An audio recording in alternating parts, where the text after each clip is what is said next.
afortunadamente Dios me dio la oportunidad de tocar varias aristas del mundo audiovisual, y lo chévere del mundo audiovisual es que logré obtener muchísimas cosas, además de algo de conocimiento, porque de esto se aprende todos los días.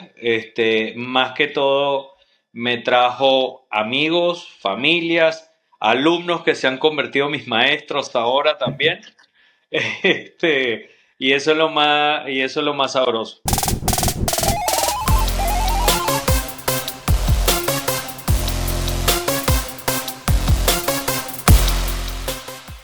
Buenas, ¿cómo están? Bienvenidos a este nuevo capítulo llamado Zoom al Pixel. Hoy tenemos un invitado de lujo, un invitado maravilloso, profesor, director, sonidista, director de cine, director de televisión, fotógrafo. Para ustedes contar la gran cantidad de talento que tiene este invitado para nuestro programa del día de hoy.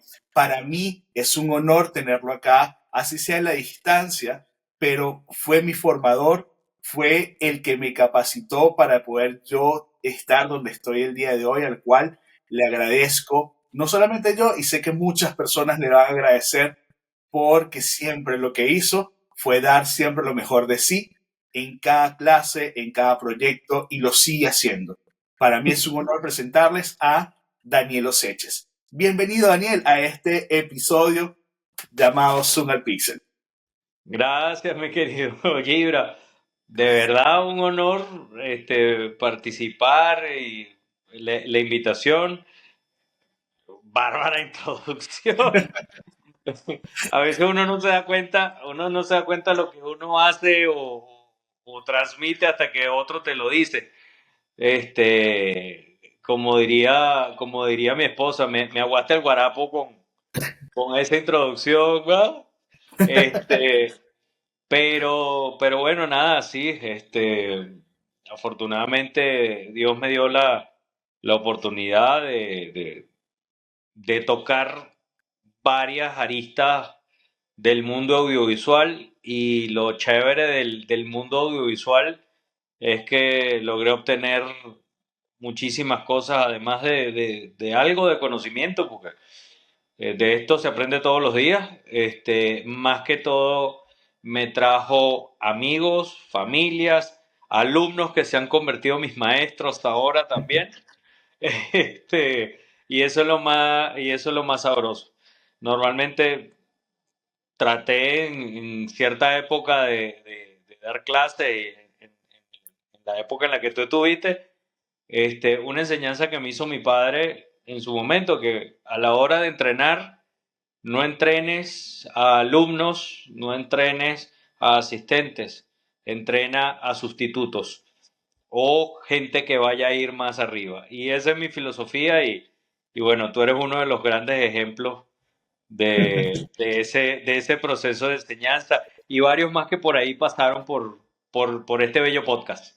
Sí, güey, mira, me hace llorar ya desde temprano ya con todo eso. Pero realmente, Dani, tú eres una persona que ha impactado mucho, ha impactado no solamente impactó en mi generación. O sea, yo tengo para esta época que estaba grabando este podcast ya 38 años, y me diste clase cuando yo tenía, no sé, 21, 22 años. O sea, Más o imagínate menos. la cantidad de tiempo atrás que me entrenaste y me capacitaste, y yo todavía sigo recordando el 333 que lo estoy hablando con David Gil.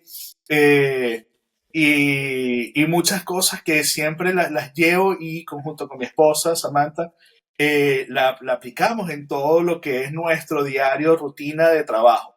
Por lo cual, extenderte desde siempre, como te lo he hecho saber, un agradecimiento profundo hacia tu persona, hacia tu esposa, todo, porque realmente tú marcaste, y lo puedo insistir, la vida de muchas personas, que no solamente en las aulas, sino a nivel a nivel de profesión durante todo el tiempo, porque no solamente fue eso, sino que enseñaste dentro y fuera de las aulas. Y eso es maravilloso. Ay, no, es que en este medio En este medio es así, sabes que yo al principio lo viví con los músicos, ¿no? Cuando yo empiezo ya a desprenderme un poco, nunca me he desprendido al 100% y nunca lo haré del tema del audio. Cuando yo empecé con ya no solo audio, sino ya pensar a nivel audiovisual, una de las cosas que a mí me llamaba la atención, cuando empecé a grabar a los músicos, bien sea para videoclips o cortos o lo que sea. A mí me llamaba mucho la atención entraba un músico al estudio o a la locación donde estábamos y todos eran maestro, maestro, maestro, maestro, maestro. Y yo decía, "Coño, pero, ajá". O sea, llegó un momento que decía, dentro de nuestra idiosincrasia decíamos que es alabolismo generalizado para todos.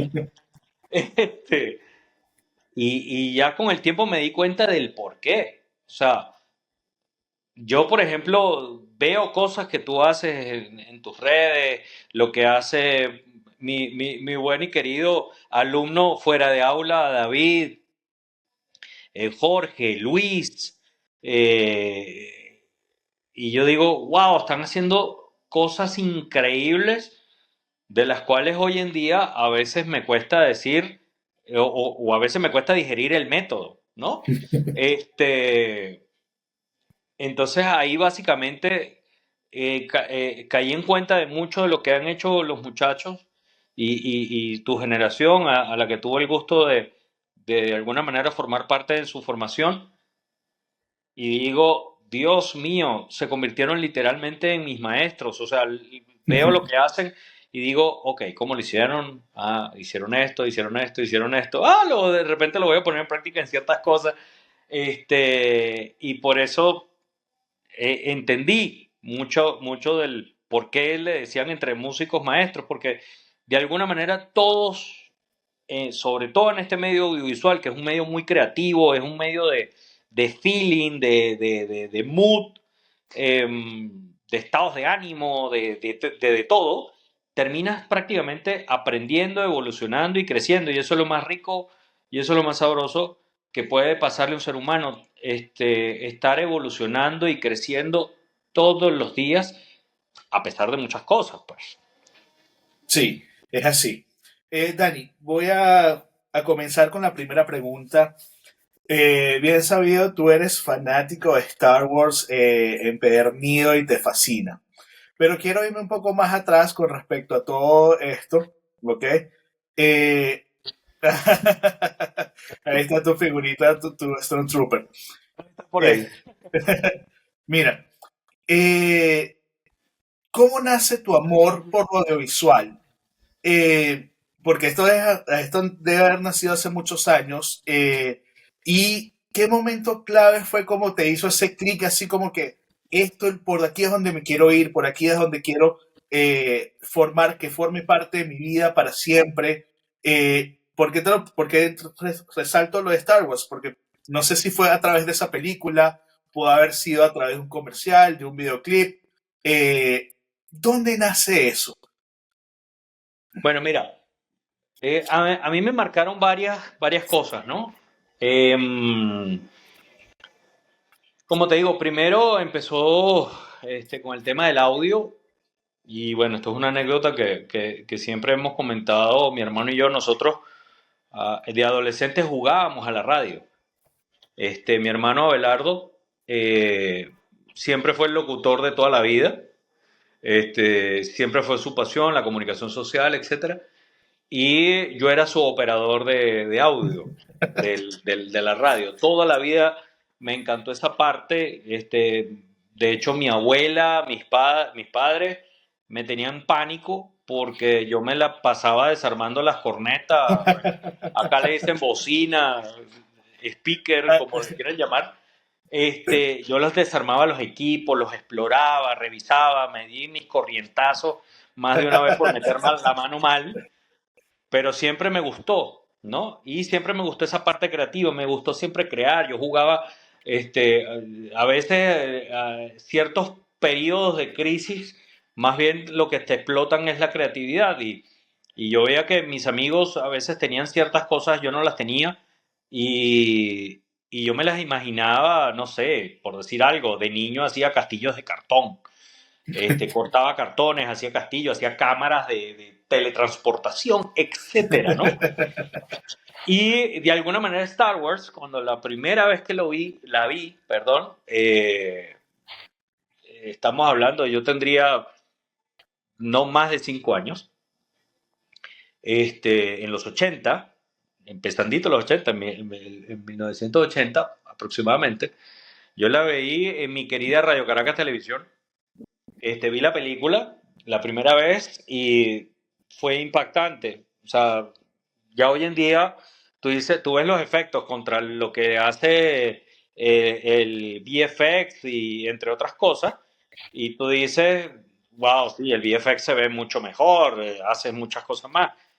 Pero lo que más me llamó la atención, porque yo hacía mis cositas de cartón y de papel, era cómo hicieron estos tipos esta cantidad de efectos y cosas sin computadoras, Claro. sin inteligencia artificial, sin nada de esto. O sea, había que craneársela, imaginársela.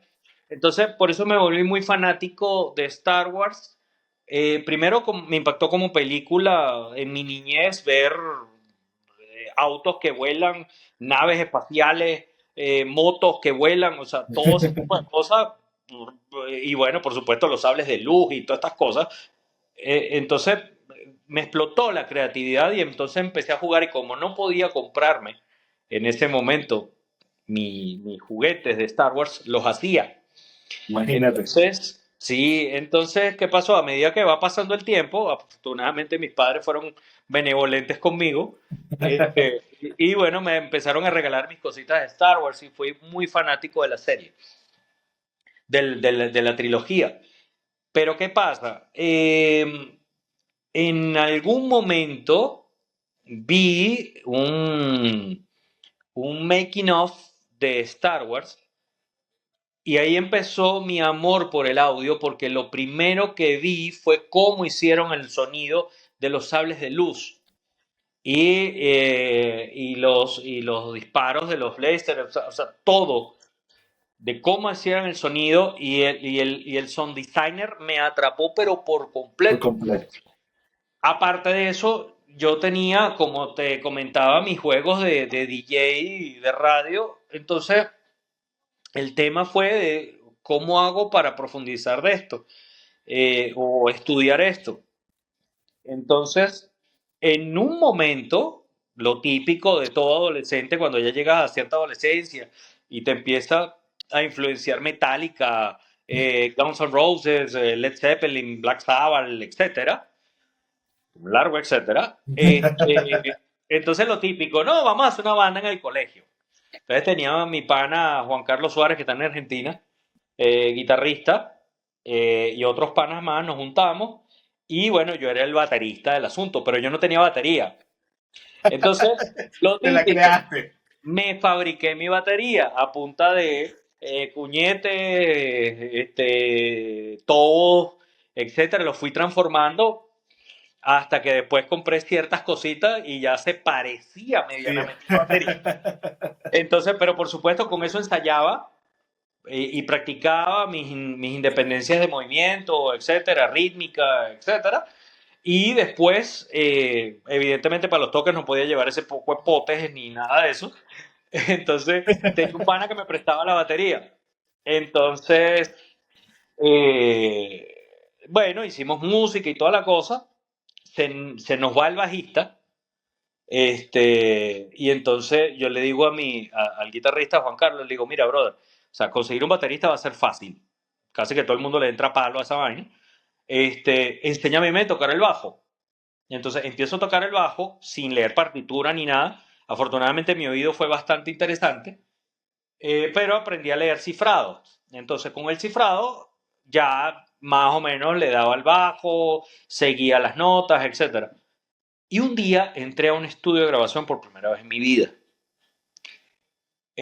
Ya yo me estaba dando por muerto, porque no hallaba dónde conseguir estudiar sonido y nada, me iba a resignar a estudiar electrónica en la UCB o presentar en la Universidad Central, perdón, en la Universidad Simón Bolívar, etcétera. Tenía amigos que estudiaban electrónica, entonces me decían, vas a ver algo de audio. Claro. Digo, bueno, pero yo quiero es mi audio. Pero bueno, al final ya me estaba resignando, presenté en las universidades y toda la cosa. Y entonces en el grupo de la iglesia, que ahí estábamos tocando, en algún momento toqué la batería, pero tocaba la flauta, etcétera, etcétera también.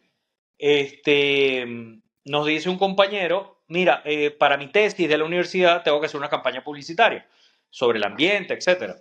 Y él era músico también, compositor y eso, Daniel Pacanela.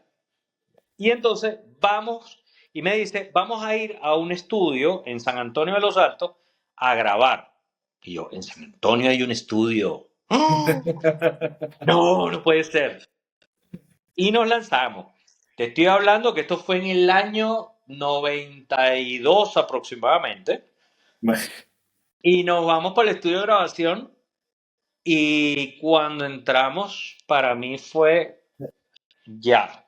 El Olimpo, Aquí es. así espectacular. Y entré al estudio de mi buen amigo y ya hoy en día un ángel, Marcelo Sangüesa, socio de mi gran amigo que todavía está por ahí, mi pana Boris Bocio, está en Miami, gran abogado, y un gran músico y fue productor de Aditus y varios grupos. Era el estudio de ellos. Y entré a ese estudio de grabación y me cambió la vida. Ahí sí me volví fanático por completo y le pregunté a Marcelo, Marcelo, ¿dónde puedo estudiar esto? O sea, yo quiero estudiarlo, no quiero aprenderlo así a lo minitequero o lo que sea. Claro, a lo empírico. Exactamente. Entonces me dice él, no, está una escuela, se llama Taller de Arte Sonoro, pero esto es un estudio de verdad, o sea, es estudiar de verdad. O sea, si vas a aplicarlo de que, ay, no, no voy a entrar a ninguna universidad, voy a estudiar aquí, pues no. En aquella época, no sé ya hoy en día, el pensum era duro, o sea, había física, cálculo, acústica, pero para estudiar acústica era un formulero loco. Mi papá no quería que yo estudiara esto porque él decía que yo iba a estudiar para DJ y en aquella época se decía DJ, hoy en día es DJ. DJ. Entonces, hasta que mi papá fue un día a la escuela y cuando entró a un salón de clase y vio de pared a pared un pizarrón con cualquier cantidad de fórmulas para el tema, por ejemplo, acústica o física de ondas sonoras, dijo, aquí es. Entonces, Dios me dio la posibilidad de estudiar en la escuela, estudié en mi escuela, buenísimo, y entonces a partir de ese momento, que ya empiezas a estudiar la ingeniería de audio, no solo ser sonidista, cuando empiezas a estudiar esto, entonces volví a ver, afortunadamente en VHS, mi making of de Star Wars, Y y entendiste empecé a muchísimo. entender, ¡ah! E hice clic rapidito. Qué Dios. brutal. Y entonces, bueno, empecé a ser sound designer, mataba mis tigres, como decimos en Venezuela, pero matar tigres es como tener trabajo aparte para los que lo ven de forma internacional, aparte del trabajo formal. Entonces empecé a matar tigres con minitecas, había un personaje en San Antonio de los Altos llamado Carlos Conga, que Carlos era sonidista y entonces más o menos me enseñaba algunas cosas, me dejaba tocar la consola. Jesús también, afortunadamente, son muy buen amigo de la época. Empecé a hacer mis vainas hasta que me graduó y entré a Radio Caracas Televisión. Y lo cómico es que en la escuela, en el taller de arte sonoro, en el TAS, la mayoría estudiaba para montar su estudio de grabación, para hacer sonido en vivo a músicos. A mí también me llamaba la atención el sonido en vivo, pero lo mío era más de ingeniería.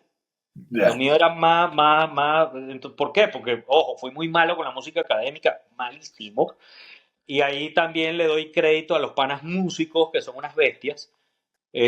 cuando leen una partitura de orquestación que es bien interesante. No es fácil. No es cualquier vaina.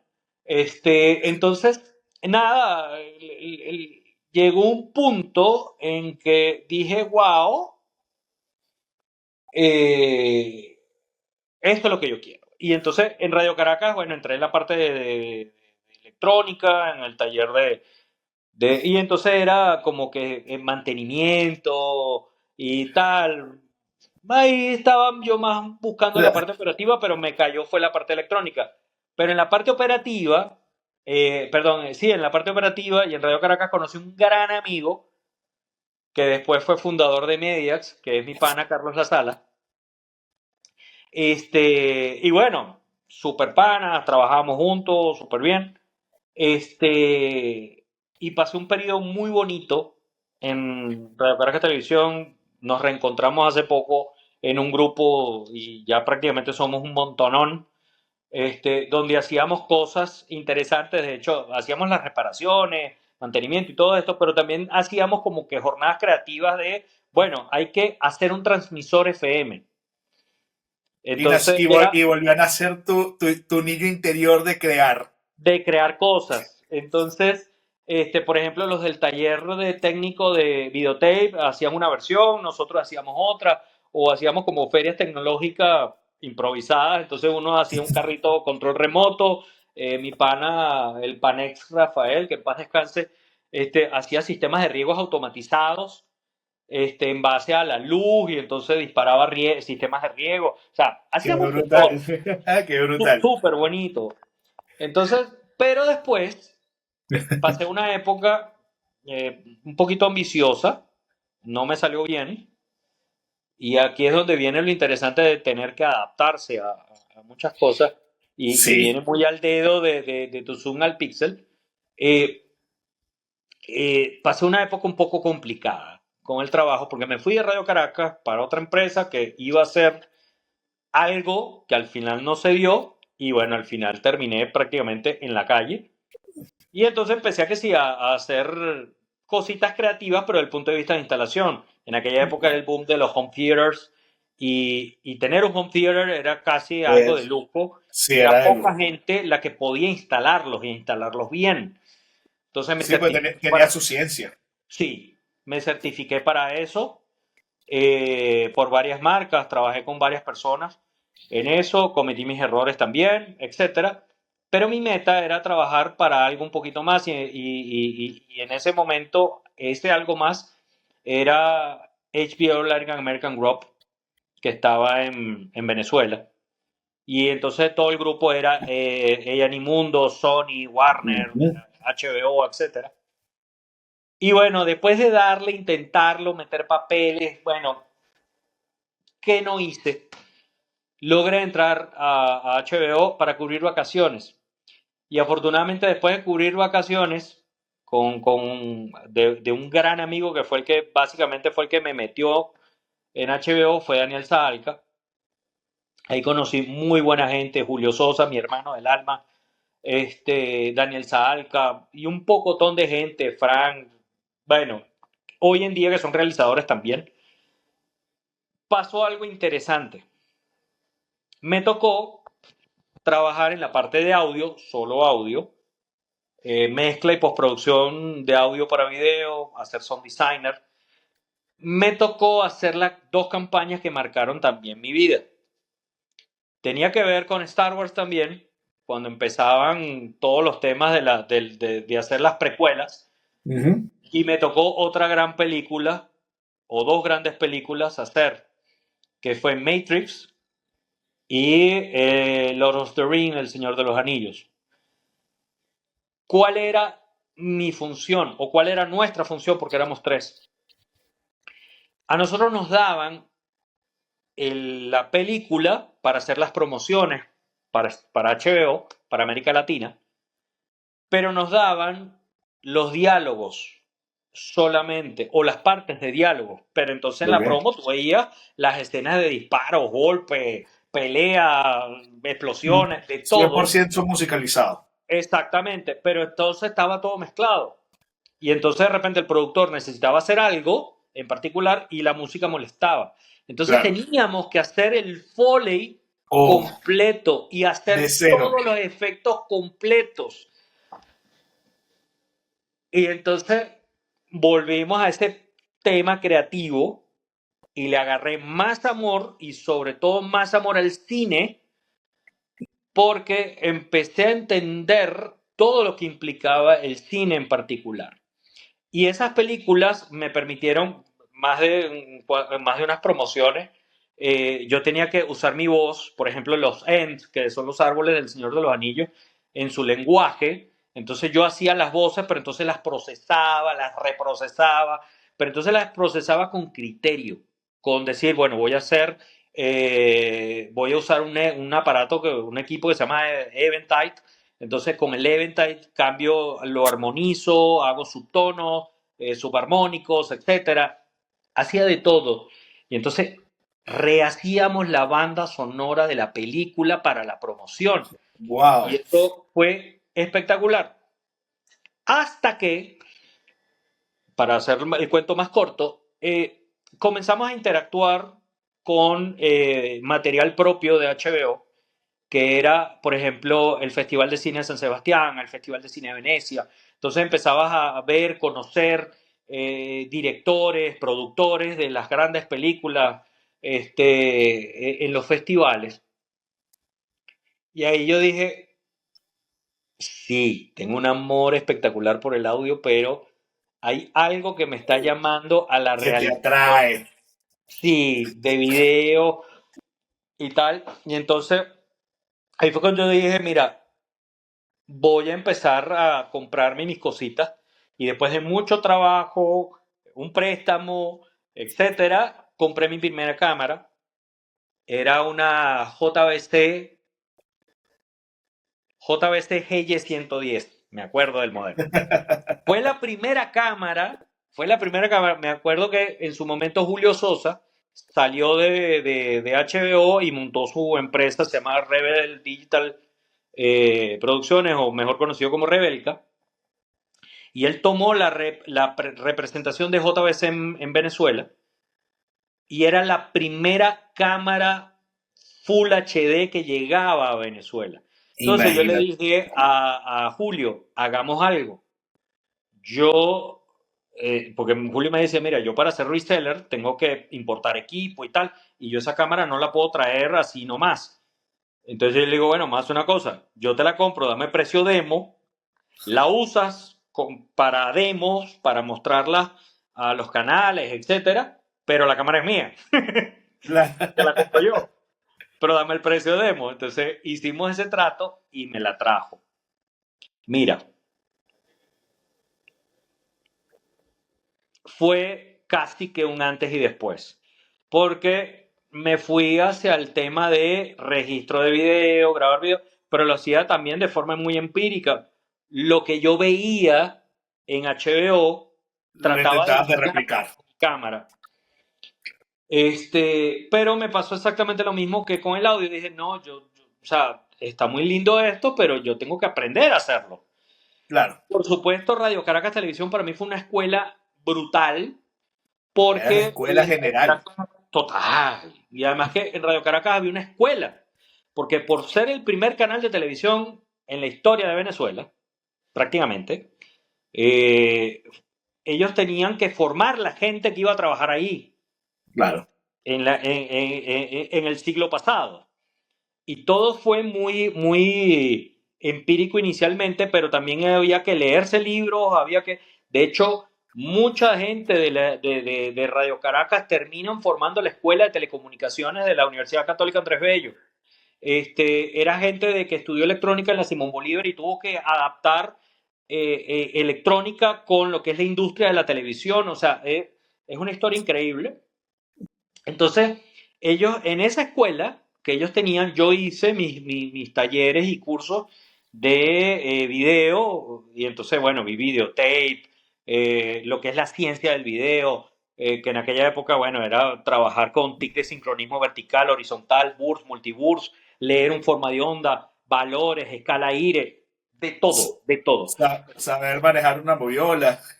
y estudiar, o sea, era matemática esto. Sí, Estos sí, días porque estábamos recordando con... ahorita, disculpa que te interrumpa, ahorita el tema del acceso a la comunicación o al estudio también ahorita es mucho más sencillo. Te metes en YouTube y ves cantidad de personas que enseñan extraordinariamente, explican de manera espectacular. Hay alguien siempre que sabe hacer algo diferente a ti y o mejor a ti. Entonces, el proceso de estudio se vuelve mucho más rápido y más sencillo y más al alcance que Sí, para esa época que tú lo tenías, que era que tenías que leer un libro, sentarte con la máquina, con el libro y empezar a cagarla, a tener ese ensayo de literal. error. Literal, así es. Y lo hice con mi cámara. O sea, afortunadamente no pasó, pero yo tratando de poner un adaptador de mi cámara para ópticas, puse una bayoneta que no era. Y casi doblo el anclaje y casi me muero. Y casi Claro. daño el sensor también. Entonces, o sea, fueron ciertas cosas que pasaron, pero yo le agradezco mucho a Radio Caracas Televisión por haberme enseñado esa parte de video que empecé a ponerla en práctica después. ¿Por qué? Porque entonces dije, quiero estudiar cine. Pero entonces eso implicaba que no había escuela de cine tampoco en Venezuela. No había nada. O sea, lo único que podías estudiar era comunicación social y comunicación social veías un tercio de lo que es el mundo cinematográfico. Eso. Entonces no era mi plan tampoco. Y además que por la dinámica de mi vida laboral iba a ser un problema estudiar y trabajar al mismo tiempo. Entonces, afortunadamente, me tocó hacer un comercial. Yo, por supuesto, a punta de leer libros y estudiar y hacerlo todo por mi cuenta, teniendo mi cámara, me dieron chance de hacer un comercial. eh, Era sobre como unos patincitos, flashing roller se llamaba la marca. Este, y entonces me tocó hacer el comercial, lo hice muy bien, pero el cliente quería hacerlo para proyectarlo en cines. Ya. Entonces automáticamente yo tenía que revelar lo que hice en mi cámara digital, transferirlo a película, a celuloide, y el único sitio para hacerlo era Bolívar Films. Entonces, ¿qué pasó? Una de las cosas que tuve que entender y aprender era, ok, normalmente, por ejemplo, las cámaras graban en entrelazado, en aquel Mm. entonces, grababan en entrelazado, video digital, etcétera, etcétera. Afortunadamente mi cámara, como era Full HD, grababa en progresivo, pero grababa en 720 para progresivo, 1080i, pero grababa en progresivo en Es 720. 720p. Te estoy hablando de los años 1600. Entonces, tuve que entender y hablarme con los de Bolívar Films y ellos me explicaron, mira, los cuadros tienen que ser completos, tiene que hacer esto, tiene que hacer aquello. Y yo, tal cual, lo hice en mi rodaje. En la edición, que en aquella época editaba en Final Cut, en Final Cut, sí, las primeras versiones de Final Cut, no, mentira, miento. En Avid Media Composer. Empiezo a editar en Avid Media Composer, entonces tenía que colocar los parámetros en progresivo, o sea, Claro. era O todo, sea, tenía que tener una misma tenías línea. una secuencia sumamente específica. Sí, entonces fue fuerte, fue doloroso, fue complicado, pero fue enriquecedor. Cuando yo entré a la sala de Bolívar Films, entrego el material y en aquella época la cámara más famosa era una Canon XL1 que Oh, grababa entre el estado. Y entonces cuando me llaman de Bolívar y me dicen, mira, no tuvimos que hacer mayor cosa con la conversión porque grabaste en progresivo, grabaste tal, ¿qué cámara usaste? Y yo le dije, esta cámara. Bueno, mi batallita. mi linda. De hecho, todavía la tengo guardada por ahí. No sirve, pero la tengo guardada por ahí. Entonces, ¿qué pasó? Cuando yo entré a los estudios de Bolívar Films, me pasó exactamente lo mismo cuando entré por primera vez en un estudio de Al grabación. estudio. Dije, brother, no puede ser esto, no puede ser esto. Y empecé, y conocí, bueno, a grandes maestros, Rolando, bueno, un poco de gente. Y entonces dije, ¿cómo hago para entender mejor esto? Y me llega y me dicen, no, mira, estamos creando la Escuela Nacional de Cine y va a ser acá. De hecho, yo soy la segunda generación de esa escuela. Eh, y entonces, nada, estudié cine en esa escuela. Mi hermana en aquella época estaba regresando de España a estudiar guión de cine y televisión.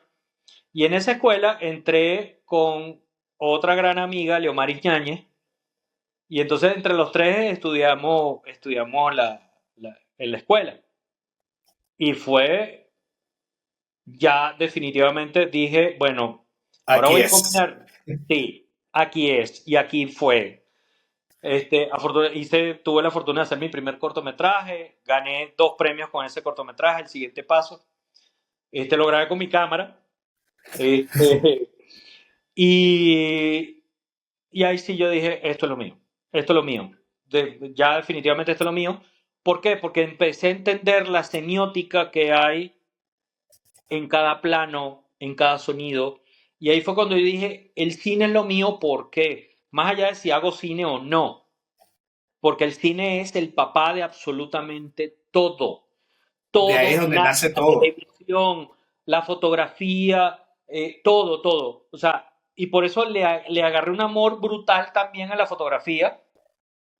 Además de 2 cosas. Primero, porque cuando hablé con mi maestro de dirección, que yo quería estudiar dirección y ser director, él me dijo, mira, enumérame con 5 dedos de la mano directores que viven de hacer cine en Latinoamérica, que vivan de eso. Claro. Pero eran muy pocos los nombres. Entonces me dice, porque precisamente lastimosamente el cine latinoamericano en aquella época, gracias a las plataformas de streaming, ya hoy en día es más fácil vivir de cine, Sí. no se podía vivir. Entonces me dijo, yo te recomiendo más que estudies dirección de fotografía o te vayas más por la dirección de fotografía. Y bueno, nada, cuando estoy estudiando, entender que un encuadre no es porque solo se vea bonito, sino lo que significa. Y si a eso lo acoplas a la parte sonora, tú dices, brother, definitivamente, el, definitivamente la fotografía, que es la matriz del cine, porque el cine es fotografía en movimiento, Sí. entender el cómo hacen esto, cómo hicieron estos tipos en los años de los 20, los 1910, etcétera, para plasmar una imagen que hoy en día con un celular y metes 2 filtricos y ya estás hecho. Hacerlo en aquella época artesanalmente, y me viene ya a la cabeza el maestro Ansel Adams de la exposición perfecta, donde niveles de negro, niveles de gris, niveles de altas luces, están todas en armonía y están todas Ujú. correctamente expuestas. Tú dices, brother, me inclino ante ellos. Entonces, ¿qué pasó? Empecé a mezclar absolutamente todo. Mi Exactamente, porque al final ingeniería, todo es un conjunto. todo. Entonces, o sea, ya ver directores de arte, conocer a los directores de arte, hablar con ellos, eh, eh, compartir, crear cosas, etcétera, fue lo que me dijo a mí, Dios mío, el cine. Y entonces, por eso, y volvemos al origen, por eso amo y adoro Star Wars,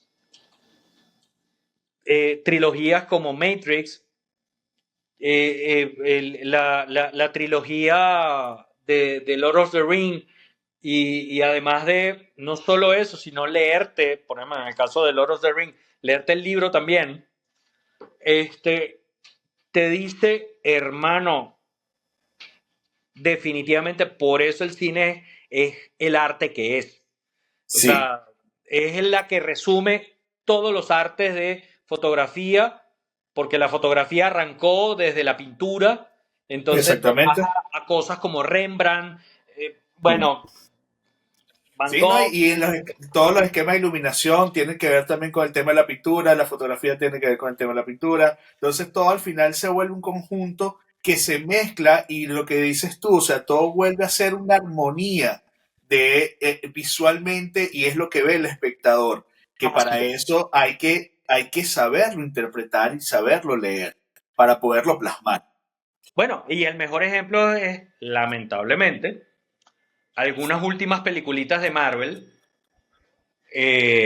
incluso cosas de Disney, etcétera, te encuentras que están abarrotadas de efectos especiales, de efectos visuales, efectos sonoros, unas cuestiones increíbles que tú dices, ah, pero terminó la función y ahí quedó.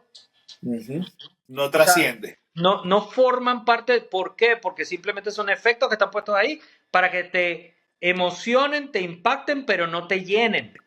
Entonces, Exactamente.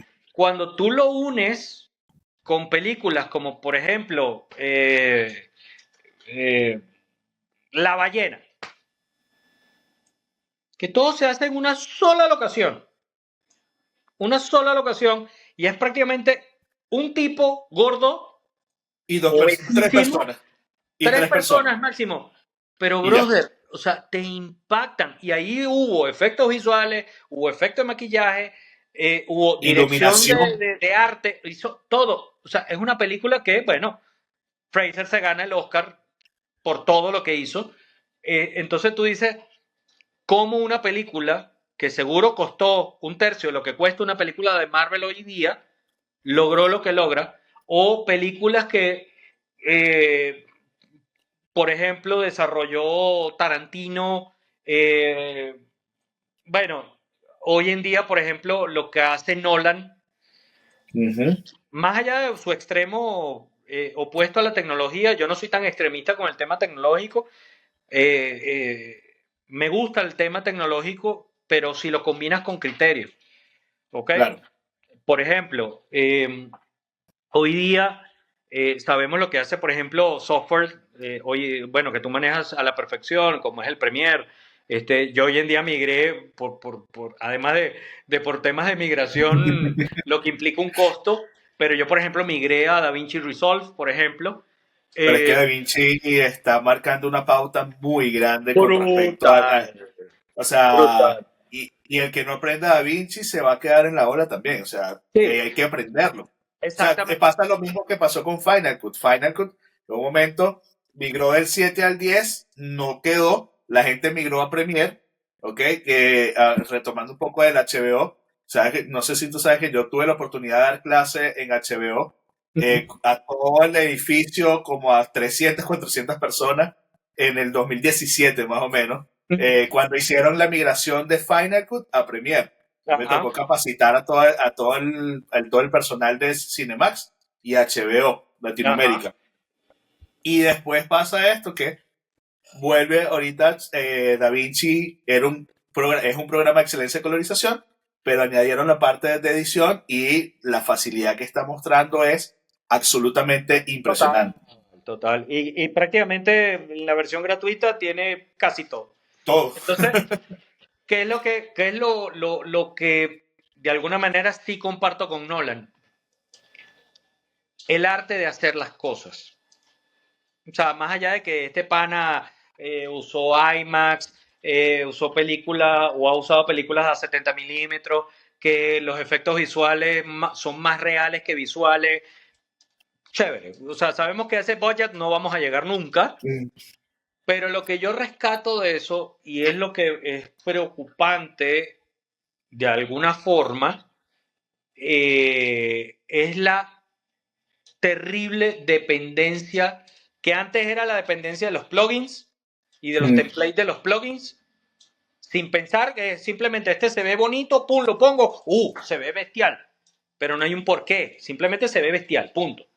Y aparte Exactamente. de eso, ahorita la narcodependencia de la IA. Entonces, por ejemplo, ahorita que estaba viendo unos updates de DaVinci, del trabajo colaborativo y toda la cosa, es lindo que me optimices el tiempo, pero la ciencia de que hoy en día ya prácticamente no tienes que pensar en nada, sino que aplicas la IA para que te separe los audios de los tracks, te Mm. ponga ciertas cosas a nivel de color o sea, de alguna manera están limitando el conocimiento. Entonces, es lo que yo le decía a los alumnos que en tu época, en algún momento lo comenté, que en aquella época eran más plugin y templates, Mm. ahorita es IA, pero Sí. el tema de cuando no los piensas y simplemente los pones por ponerlos, ¿qué es lo que va a pasar? Va a pasar de que de repente sí puedes hacer unas piezas muy buenas, pero cuando llegue una persona que sí estudió, que lo hace con criterio, que adicional combina su experiencia de formatos más complicados a lo que hay hoy en día y te combina eso con la IA, Ujú. con el plugin, va a ser un trabajo 8, Mm. 10, 15, 20 o 100 veces más bestial de que tú en algún momento pudiste hacer. Es así. Entonces, ¿qué es lo que ocurre? O sea, te pasan cosas como Abelardo que está en el medio del doblaje. Sí, es verdad, ahorita hay muchas cosas que tú puedes grabar en el closet de tu casa y puedes hacerlo bonito, excelente, no necesitas un estudio de grabación. Sí, es verdad. Mm. Pero, por ejemplo, se nota aquel locutor que se dedica a comprarse su micrófono, que Mm. agarra la respuesta de frecuencia que entra en armonía con su voz y que de alguna manera hace un leve estudio en su casa con ciertos materiales acústicos, con ciertas cosas, que combina una buena interfaz con un buen cableado, etcétera, y combina esa parte de conocimiento con lo que hoy en día te ofrece la IA y algunos sistemas que en nuestra época era un problema conseguir, Claro. se nota la diferencia. Sí, no, Este, y adicional que la IA sí efectivamente viene a ayudar, pero también te permites salir y hacer cosas rápidas. Pero ¿qué me sucede a mí también con la IA? Que no tiene alma. Y esa alma y ese corazón que uno, por ejemplo, Abelardo, que después me gustaría tenerlo acá en el podcast también, porque es otra historia interesantísima, un gran locutor, esa voz que él puede y ese sentimiento que él le puede impregnar a una locución, la IA probablemente no lo logre. Esas pausas, esa exacto. entonación, esa emotividad, puede que en algún momento se logre hacer, porque todo avanza, pero ese corazón que él le puede colocar no lo va a tener. Sí, así es. Y así está funcionando. De hecho, ya hoy en Mm. día, por eso es que hubo la famosa huelga del sindicato de actores en Estados Unidos, porque, Sí, porque todo lo que es los VFX, o sea, a partir del escaneo de tu rostro, están haciendo de todo. Pero igualito te das cuenta de que, mira, sí, lo malo es que la gente se está acostumbrando a que eso es normal y es natural. Entonces ahí, por eso es que sigo mucho, muy de cerca, más allá de sus temas de personalidad, a Nolan, Tarantino, Scorsese, etcétera. Pero, por ejemplo, te encuentras a eso, a Scorsese y a otros personajes que dicen, ok, voy a tomar lo interesante, lo bueno que me ofrece la tecnología para hacer mejor y más cosas, pero sin quitar la esencia de ese proceso creativo impactante.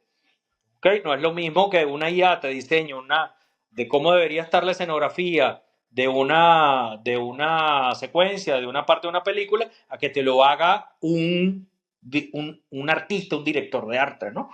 Entonces, por eso es que te digo, y volvemos a esa pregunta, para mí fueron tres momentos muy cruciales de la primera vez que vi Star Wars, de la primera vez que la vi con criterio ya de estudio y de valoración de todo lo que tuvo, lo que pudo ver esa gente. Y cuando entro a HBO, que me influencian todas estas pelis, había y por haber. Y al punto es que le agarré tanto amor que, que me acuerdo de una anécdota que me llega la jefa Sonia Chesuría en aquel momento, mi querida bella Sonia, me llama porque habíamos hecho una promo de Starship Troopers. y una película antiquísima, pero muy, muy interesante. Te dice, hice la promo, me quedó bien, estuve 2 días haciéndola, porque en aquella época no teníamos Pro Tools, usábamos un elemento que se llamaba Audiovision.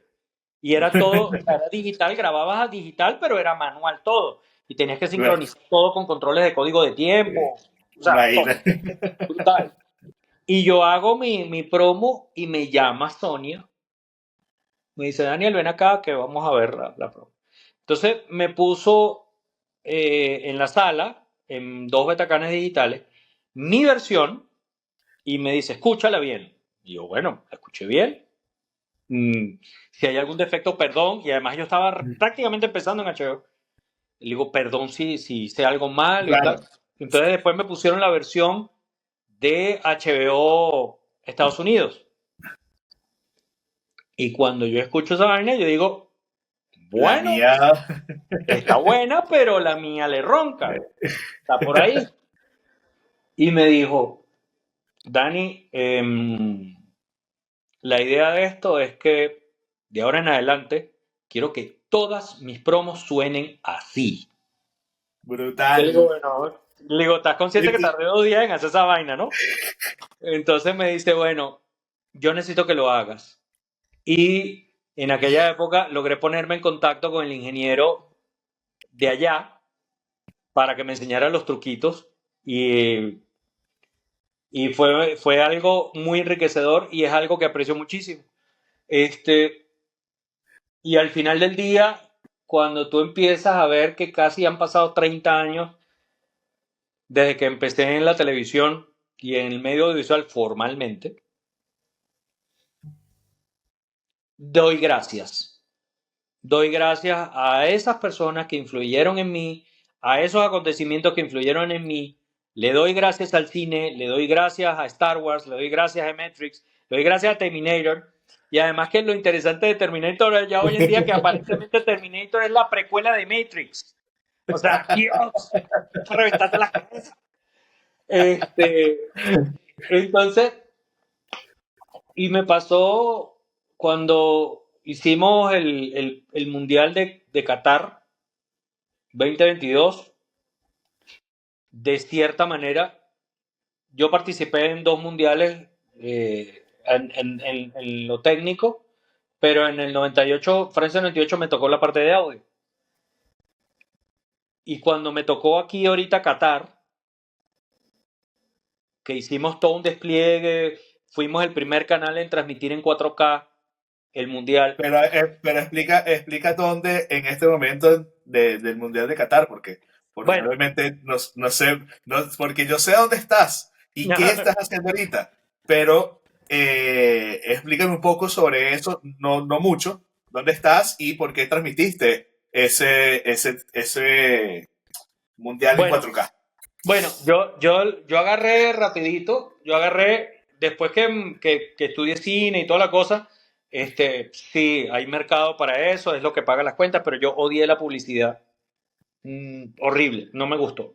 Entonces yo me dediqué mucho más a los cortometrajes, videoclips, etcétera, etcétera. No hay nada más bonito que, por ejemplo, ver uno de los videoclips que uno participó, por ejemplo, en el caso donde tú estuviste conmigo, con el de Caracas de Adolfo Herrera, Sí, que incluso están espectacular. pensando meterlo en el Grammy, by the way. Imagínate. O Sí, sea, que podemos estar ahí colados exacto, en ese Grammy ahí por exacto. trabajar. Porque bueno, ese trabajo quedó espectacular, Espectacular, espectacular. espectacular. Ah, Entonces, que ese fue otro gran maestro de profesión, Germán Landaeta.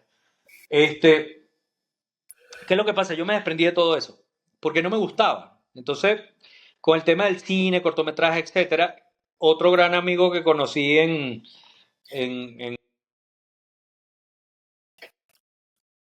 ya, ahí se paró la grabación. Vuelve a decir, por favor, que ahí se cortó poco el audio. ¿Tu gran ok, amigo conociste también en dónde? ok.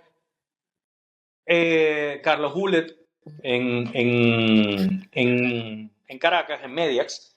Él creó la plataforma de un canal de streaming. Este, Y entonces me dijo, mira, Dani, yo quiero aplicar acá una, ya, o sea, no quiero ser un canal normal, de que es el tiro de cámara típico del noticiero, etcétera, etcétera, sino que quiero hacer algo distinto. Que al final siempre muchas de las cosas terminan igual.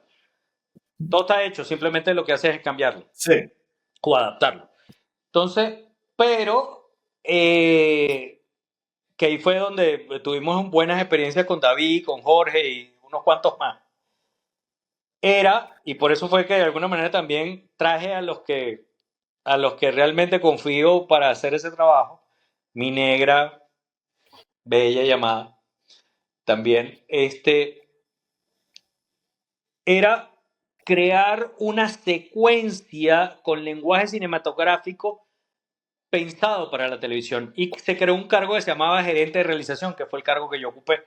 Entonces era, mira, vamos a entrar con un movimiento de grúa virtual, un movimiento de grúa que va a hacer esto, que va a hacer aquello y tal, porque eso tiene un porqué, sí, me un punto recuerdo. semiótico de por qué ese plano está allí y en qué tiempo y por qué funciona y por qué es así.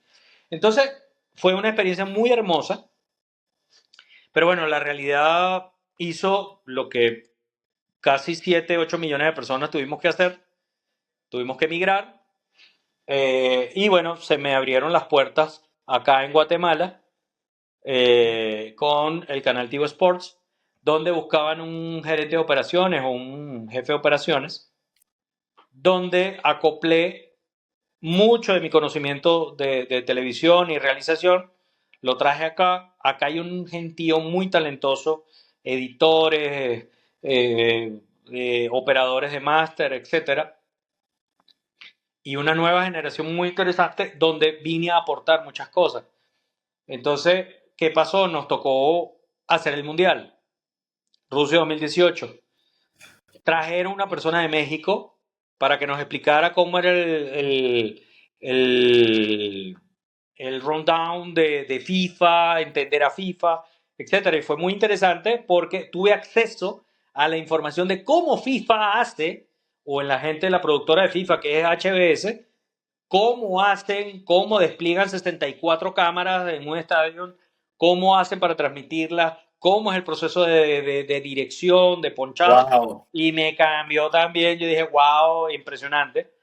Pero entonces, ¿cómo era traer el mundial acá a Guatemala, acá en Tigo Sports? Se puede mencionar Tigo Sports.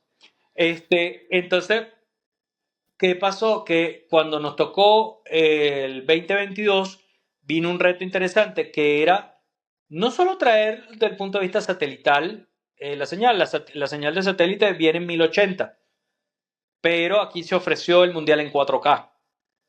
Entonces, O sea, bueno, gran desafío también, o sea, total. manejar la cantidad de información de tasa de bit que tienes que haber para poder recibirla, transmitirla, o sea, Bueno, mi primer post mundial de Qatar, nos trajimos la señal, nuestro satélite fue nuestro redundante, nuestro backup. Nuestro principal fue un sistema de transmisión de High Vision y TVO que utilizamos, y todo un sistema, un workflow bastante complejo para llevar el mundial en el app en 4K y en televisión en HD, pero wow. usábamos la señal en 4K, le hicimos down converting y lo pusimos en televisión. Y mi primer post fue darle las gracias a cada ser que pasó por mi vida desde el punto de vista profesional, empezando por mis jefes en Radio Caracas Televisión, que yo decía, bueno, hoy lo traje a través de esta tecnología. En aquella época era satelital, pero pensando en, bueno, eso está en PAL, convertirlo en NTSC, Claro. son dos satélites con los que tienes que trabajar, entonces tienes que calcular los saltos satelitales, los RTT, las latencias que cada uno tiene, bajar la señal, procesarla acá, y en aquella época era analógico, era todo un arte hacer eso. Entonces le di las gracias y ahorita que nos conseguimos en ese grupo de los ex Radio Caracas Televisión, en los años 90 les escribí a cada uno y les di las gracias Qué bonito. por todo eso. Y en estas gracias también entran todos ustedes, porque de alguna manera queríamos hacer cosas, por ejemplo, hicimos unas cápsulas en stop motion y entonces yo dije, uno de los duros que hicieron stop motion en nuestra época de ese canal de streaming, por ejemplo, eran los experimentos que hacías tú, David, Luis, con muñequitos de Star Wars o muñequitos de lo que sea para hacer, mientras no había pauta, hacíamos, o ustedes mayormente hacían sus cositas en stop motion y yo dije, nada, tengo que agarrar estas referencias para poder hacerlo. Eh, No, y disculpa que te interrumpa, pero también fuimos pioneros en tema de transmisión de streaming en Venezuela. Y no solamente en streaming, sino que a nivel de planos, de movimientos, porque efectivamente la televisión estaba amañada a algo y era eso. Y nosotros nos permitimos salir, romper de esa estructura y bajo tu dirección, empezar a crear, empezar a darle creatividad a lo que era el periodismo. Entonces, eso también fue sumamente bueno, que de hecho ese importante. precedente que se generó allí es lo que hoy en día en periodismo le llaman el storytelling.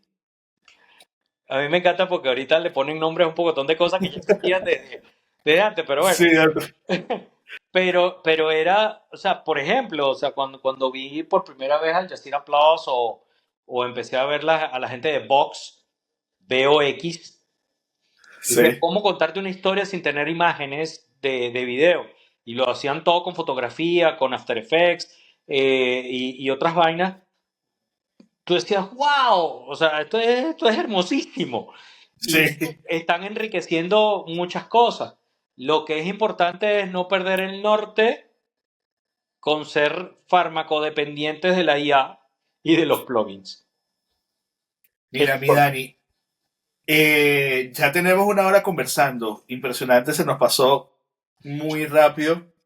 Y yo creo que esto amerita otra entrevista, otro podcast, porque creo que de igual manera, como me ha pasado con todos, todavía nos falta echar más historia, cuentos, las veces que hemos trabajado, que trabajamos juntos en eh, comerciales, en videoclip, en sociales, en corporativos, porque hemos trabajado mucho también. Y acá agradezco no solamente porque tú viste un talento en mí cuando me estabas dando clases. Yo siempre me recuerdo una frase que estábamos grabando mi primer videoclip, o sea, estábamos grabando un primer videoclip en Mediax y tú eras el profesor de videoclip en ese momento. Y hicimos una escena con la grúa y no me acuerdo que había una chica que pasaba por delante de uno de los que estaba con nosotros y tú decías, no me gusta, no me gusta, porque estabas en ese proceso de elección también. Y digo, pero que pase por detrás y le haga esto y todo lo demás. Y tú me preguntaste, ¿tú quieres ser director? Y yo te dije, sí, me encantaría. Y me dijiste algo muy bonito y me dijo, tienes toda la vena para hacerlo. Eso lo tengo acá. Y es así. Y nunca lo voy a olvidar, porque no solamente lo hiciste conmigo, lo hiciste le diste alas a mucha gente y tú me hiciste entrar en el canal, me permitiste desarrollar mi talento, o sea, yo tengo mucho que agradecerte. Y así como a ti, a mucha gente también, pero de primera entrada tú fuiste el que me abrió las puertas a esto hace, no sé, 13 14 años atrás, 15 años, no sé ya cuánto tiempo, de verdad. Ya, imagínate, ya yo tengo 38, ya a los 21 22 años empecé a estudiar contigo, hace mucho Qué tiempo lindo. atrás. Entonces, todas son cosas que te van marcando y que te van dejando siempre una huella, como a ti en su momento, a mí y sé que a muchas personas también que estudiaron, trabajaron contigo, porque eres aparte, un profesor extraordinario, eres una persona maravillosa, eres una persona extraordinaria, amable, consciente y que realmente representas mucho. Tan bello. Yo lo veo así, sé que mi esposa también, Sammy, lo siente así y que vamos a estar contigo siempre agradecidos eternamente por muchas cosas, más allá de lo profesional, también de la amistad que nos Que compete y nos une. tenemos. Bueno, de hecho, que quisiera complementar tus palabras, que las agradezco y me llegan muchísimo al corazón.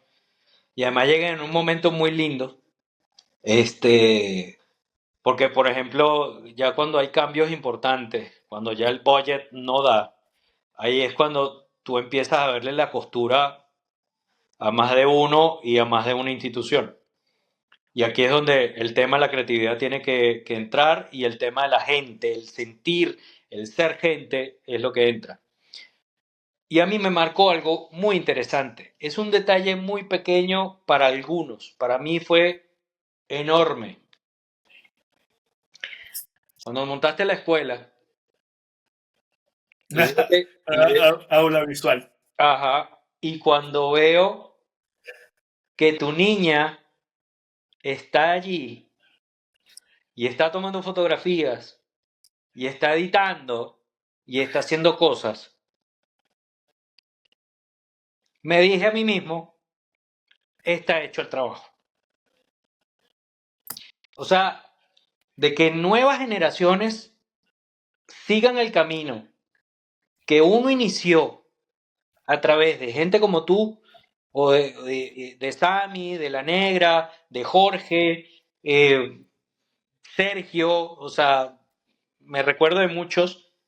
Tú dices, lo hice bien o lo estoy haciendo bien, y eso es lo que abre las puertas a que la amistad siga adelante, y que seamos en forma bidireccional con todos punto de consulta para lo que sea necesario.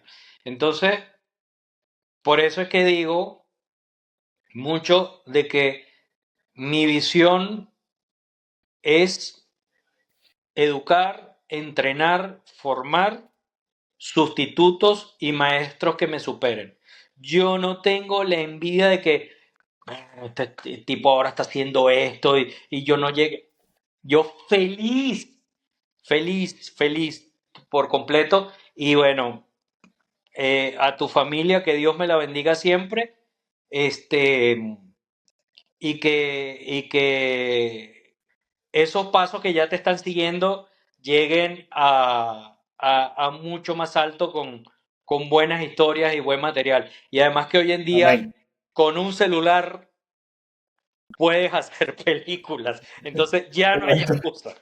No hay excusa. Dani, y con esta pregunta cierro. Ya que le he preguntado a todos lo que a todo lo que han pasado por este podcast, y con esta pregunta ya damos por cerrada, pero para mí es importante porque cerramos con eso, al zoom al pixel.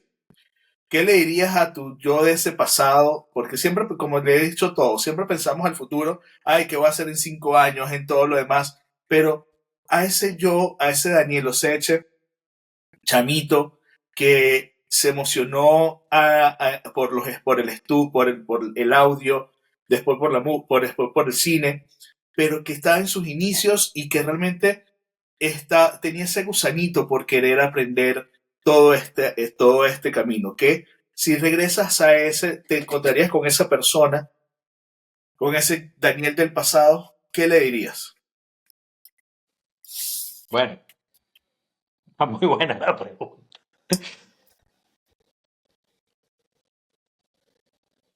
Del punto de vista creativo, ¿vas por buen camino? Le diría, no dejes de existir. Wow.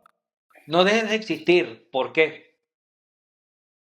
Porque lo que nos hace a nosotros, editores, directores de fotografía, o sea, los que realmente estamos metidos en esto, que explores, que leas un artículo, leas el manual, lo compares con lo que hacen otros y experimentes para crear tu propio criterio, tu propio estilo, es ese niño interno que está jugando.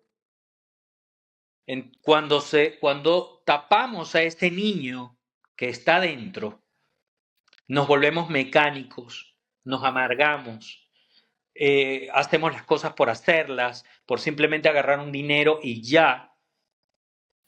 ¿Y qué va a pasar con el tiempo? No vas a dejar huella.